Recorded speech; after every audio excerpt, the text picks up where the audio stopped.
Hey, this is obviously a video that I'm excited to do because it's going over the quarterback of America's team, Dak Prescott. And I can tell you and make this case right now that really believe and I wholeheartedly believe that Dak is actually better than ever. And more importantly, he's looser than ever. I'm going to make the case that this is the very first year that Dak doesn't have the weight of the world on his shoulders. This is the first year that he's finally going to be able to play loose, calm, with nothing on his shadow. Because a lot of people don't understand, especially when you watch his body language, you see he's smiling a lot. He look like he enjoying life. He look like he's finally at a place to where he can finally fully focus on football. Because this is the main case about Dak and going through his 6 years. In year one, he had to play with Romo in his shadow. Now, a lot of people mistakenly call that first year perfect, but it's nothing perfect about having another franchise player on your heels where you have to play perfect pretty much to keep him from getting his job back. And he pretty much did. He had to win basically 11 games and he broke a franchise record in consecutive wins to unseat Romo. That was year one. But then year two,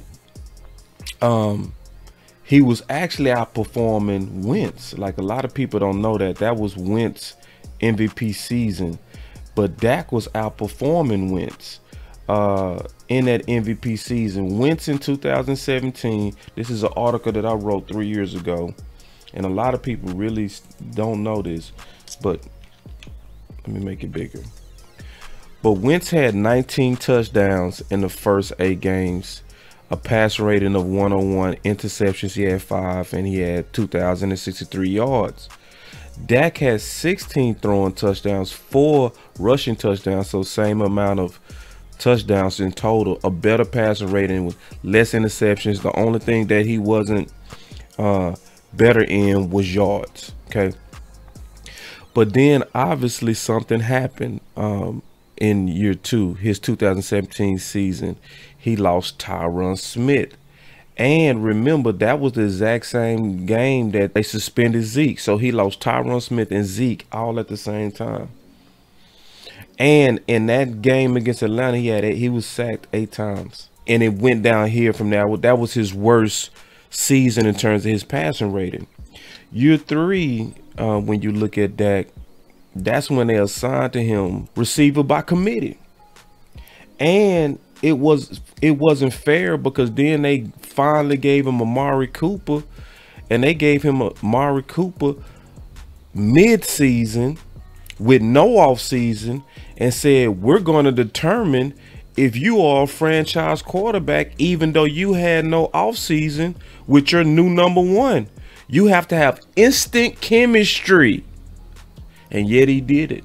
Him and Amari was the number one duo in yards the final 8 games. And then in year 4, Dak didn't get respected by his organization. If you look at year 4, everybody else got paid. Goff got paid. Wentz got paid.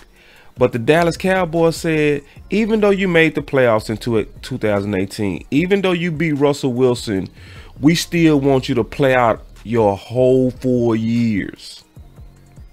That was the type of pressure they put on Dak in year 4, and yet he still blew it out.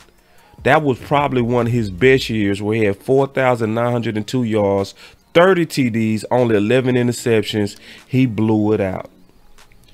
And they didn't stop putting pressure on him. I'm talking about the Dallas Cowboys.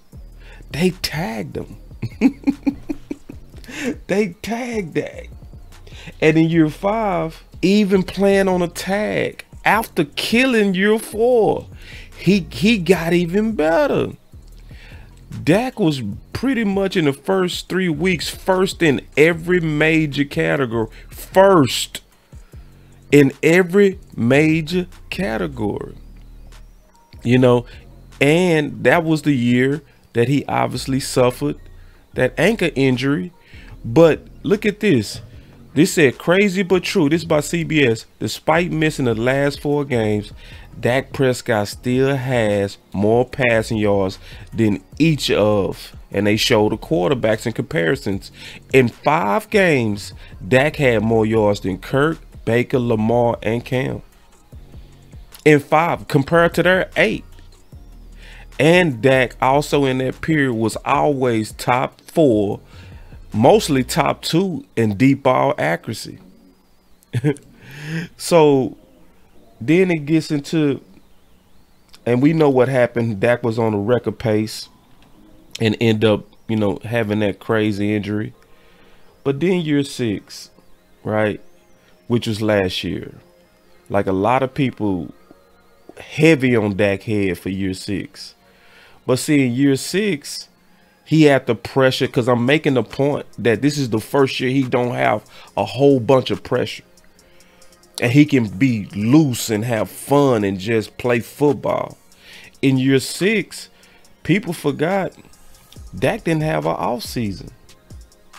He didn't have an off season. His off season was just rehab. When he came back, because he was so anxious because of the pressure of not being able to work out with his guys, he hurt his shoulder because he was overthrown. So he didn't have a training camp. And yet he still broke Romo's franchise record with basically no off season and pretty much for the most part no training camp. So that's why I'm saying, when we talking about Dak Prescott finally is able to play loose and relax. I want y'all to listen to Dak, because see, this is a very good thing, and this is honestly what I wanted for Dak even after his 3rd year. Here we go, listen to him. Hey Rush! What's up, Rush? Happy birthday to you. That sound like Super Bowl champ, huh, Rush? Super Bowl champ. What about that birthday? Celebrate that next year. So we got a weirdo fan, Dallas Cowboy fan, talking about we not worried about Dak Prescott's birthday. We'll worry about that next year. Watch how Dak give it back to him. Oh, really? You get my son's jersey, Dak? Oh, Jerry. Hey, you sound grumpy, man. Yeah. Give it to him, Dak.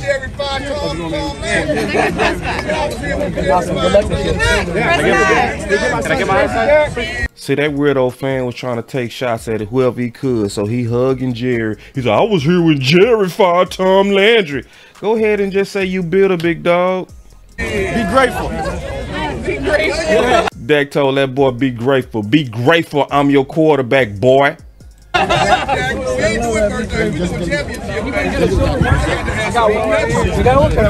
here working for. What you think we working for? Tell that boy, Dak, what you think we out here working for? Dak told that boy, man, what you think we out here working for? See, that's a loose Dak. That's a Dak that's chill. He know himself. He got his contract. His injuries are behind him. He had a full off season. This is the first time Dak can just be loose. Period. That's why he's smiling. He looking good, you know. And so going into year 7, I want to kind of echo something that came out from Bobby Belt. So Bobby Belt, he said Dak Prescott turns 29 today, which is around the same time a lot of quarterbacks really begin to hit their prime. Just some recent examples of quarterbacks who saw statistical improvements after 29, and he go through the case. So Drew Brees got better, Ryan Tannehill got way better, even Tom Brady got way better. But look at their passing ratings at 29. Like, even Tony Romo was only at a 94.7. But if you look at Dak, and you look at where Dak is right now, and you look at this list, and you look how pretty much that whole list got better, right? Because they was mature quarterbacks. They've been in the league a while. They've seen the defenses a lot, so you can't trick them like you could as youngsters. Dak is still on his passing rating 98.7. Dak passing rating is 98.7, and when you compare it with the list, Dak, even at just turning 29, is better than most of the lists. Like, most of the lists only got up to around 98. He's starting at 98, and Dak is getting ready to be better. And you can look at it, like, obviously watching him at training camp, watching that torque. Schultz talked about that torque that he throwing with. He's leaned up for his shoulder to have more strength on that shoulder. You can see the timing with him and CD Lamb. I mean, everything looked like it's flowing for Dak Prescott.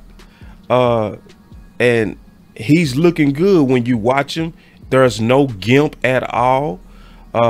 He looks very relaxed. He looks very under control. Dak getting ready to ball, y'all. I'm just telling you what it is. I'm just telling you what it is. So y'all get ready for this. As we break it down and looking at him in training camp, the thing that stands out the most is obviously his accuracy is looking really good, but his feet work. You could really tell a year off of that ankle, man, Dak looking good in his training camp. His ball placement is there. That velocity is there. I mean, everything is saying when you're watching the clips of Dak, that Dak is going to be exactly what Bobby Belt talked about on his Excel list, where you're going to see an improvement going into year 7. And you got to say, damn, an improvement? Yeah, we go likely see an improvement.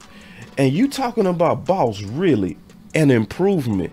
Yeah, you go still likely see an improvement with Dak Prescott, because even last year, just imagine Dak with no offseason, was still top 5 in most categories and in the most important categories. Now, obviously, he not popular. Dak is never gonna be popular as a Dallas Cowboy quarterback. He's always gonna be hated on. That's just how it worked. Like, people barely got him ESPN list, got him top 10, and they insulted him by putting people above him. That's what I call new booties or recent success. But Dak's success has been long term, it's been consistent, and it's been with a lot of controversy from his own organization. And even with all of that, he's top 5 in all categories. And a lot of times when he faced the toughest opposition, he came out the strongest. So yeah, now we're looking at him. And also, by the way, I did correct that top 10 list. Y'all go check that out. I'm gonna put that link in the description. I put Dak where he really belonged. You go check out that list where I really correct the ESPN list, because they got that all the way wrong on ranks. But getting back to the subject is Dak, and Dak is getting ready to ball out. And once again, this is the first time that Dak don't have the weight of the world on his shoulders. He can walk around, he can be relaxed, he can fully just focus on being a Dallas Cowboy quarterback. He ain't got to worry about tags. He ain't got to worry about Romo behind his back. He ain't got to worry about rehabbing. He's only at this point at a place to where he's worried about football. There hasn't been any personal tragedies in his life. So everything that's going on, man, is saying, and it's obvious to me, that our quarterback is getting ready to ball out. So I think everybody just needs to get ready. If this is a year to bet on Dak, this is the year. Just being honest. If you got some people that been hating on Dak, go ahead and start trolling them now, because it's going to work. It's going to work. Dak going to prove you right this year. He got a full off season. He getting ready to have a full training camp. He hasn't done anything to his lat. He learned his lesson from overworking last training camp. Let's get ready, man. We getting ready to have fun as we watch the Dallas Cowboys. But like all our videos, if you like this content, make sure that you like, you share, and you subscribe to the channel, because we're going to continue to give you content like this. And y'all get ready, man. Y'all get ready. Dak is getting ready to ball out. Put your money on it. All the signs show it. It's getting ready to happen. But this is Boss Cowboy Sports, where your voice matter. Y'all take it easy until the next video or live. Peace.